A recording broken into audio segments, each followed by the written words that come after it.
जगन्नाथपुरी में साक्षी गोपाल भगवान है, वृंदावन से आए हैं यहाँ पर। एक तीर्थ यात्रा हुई और उस तीर्थ यात्रा में एक वयोवृद्ध की सेवा एक युवा करता था, और उस युवा की तीर्थ यात्रा जब पूरी हुई तो वयोवृद्ध ने युवा को वचन दिया, वो तुमने मेरी इतनी सेवा करी है कि गांव लौट करके मैं अपनी नातनी का ब्याह तुमसे कराऊंगा। अब उस युवा को तो ब्याह की इच्छा नहीं थी, लेकिन वयोवृद्ध ने कह दिया तो उसके मन में भी इच्छा आ गई, ठीक है मेरा ब्याह हो जाएगा। लौट करके जब वो लोग वापस आए उड़ीसा के किसी गांव में, तो उस युवा बालक ने वयोवृद्ध से कहा, आपने कहा था कि आप अपनी नातनी का ब्याह मुझसे कराओगे, करा दीजिए।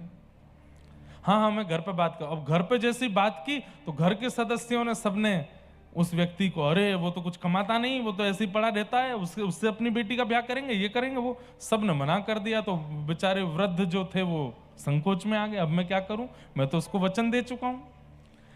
तो जब इतना प्रेशर पड़ा तो वयोवृद्ध ने भी मना कर दिया, भैया देखो हमने कोई तुमसे ऐसी वादा नहीं किया था कि हम नातनी का ब्याह करा ही देंगे। उस युवा ने कहा ब्याह मत कराइए, लेकिन सच तो बोलिए, आपने कहा था कि आप ब्याह कराओगे। और वयोवृद्ध भी अड़ गए, नहीं मैंने नहीं कहा था। पंचायत बैठी तो पंचों ने कहा भैया ये कह रहे हैं कहा था, तुम कह रहे हो नहीं कहा था, कैसे माने? कोई तीसरा था जो गवाही देगा कि इन्होंने कहा था? तो उस बालक ने बोला, हाँ व्रज वृंदावन में गोपाल जी का मंदिर था, गोपाल जी के सामने बैठ के इन्होंने मुझसे कही थी कि अपनी नातनी का ब्याह कराएंगे। गोपाल जी ने सुना है, गोपाल जी ने सुना है। सुन करके सारे गांव के लोग हंसने लगे, बोलो गोपाल जी का सुनना तो ना सुनने के बराबर है। लेकिन पता नहीं उस युवा के चित्त में कैसा विश्वास, गोपाल जी ने सुना है। पंचों ने भी हंस करके कह दिया, अच्छा तो ठीक है, तो जाओ गोपाल जी को बुला लो, वो आके अगर कह देंगे कि इन्होंने नातनी के ब्याह का कहा था तो हम तुम्हारा ब्याह करा देंगे। और पंच सारे वयोवृद्ध से बोले, अब गोपाल जी तो आने नहीं, तुम अपनी नातनी का कहीं कर दो ब्याह।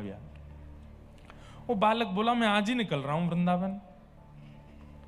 पहुंच गया वृंदावन, और वृंदावन में श्री गोविंद देव जी का मंदिर है, रंग जी के मंदिर के पास, वहीं पास में ही गोपाल जी का वो मंदिर था। साक्षी गोपाल उनका नाम यहां आकर के पड़ा, वहां वो गोपाल जी थे। उस युवा ने जाकर के गोपाल जी को, हे गोपाल जी आपने सुना था, उन वयोवृद्ध ने आपके सामने वचन दिया था कि वो अपनी नातनी का ब्याह मुझसे करेंगे, आप मेरे साथ चलो, मेरे साथ उड़ीसा चलो, और वहां जाकर के सबको साक्षी